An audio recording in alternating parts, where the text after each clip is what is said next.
أحمد، هلا. يا هلا يا هلا من فيصل. أي نوع من الأبهات أنت؟ كنت اتمنى ان أي. السؤال هذا ما يتوجه لي، مثلا يتوجه حق مرتي، يتوجه حق بنتي، يتوجه حق لا لا، بس ولدي. أنت عارف نفسك، عارف نفسك. انا احس اني انا خوش ابو. ايه. آه. احس اني خوش ابو. إنزين، شلون يعني خوش أبو؟ يعني حنون. احب اعطي مساحات حق عيالي انه يعبرون عن ارائهم، عن افكارهم. طيب. عندي دكتاتوريه في بعض الاشياء، صح، لان انا احبهم واخاف عليهم وابي لهم الافضل. أوكي. يمكن هل أنت إيه. قايم بواجباتك كأب؟ يعني شوفوا. ناحية مثلا الأم اي والعيال، اي هذا طبعا. سؤال. طبعا احنا دائما مهما نحاول نعطي يظل في جانب تقصير.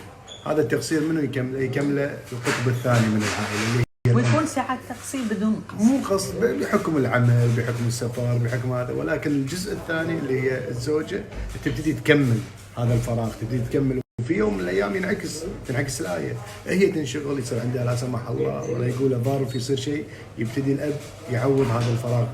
فهي لو ما كانت عمليه مشتركه ما تصير اسره.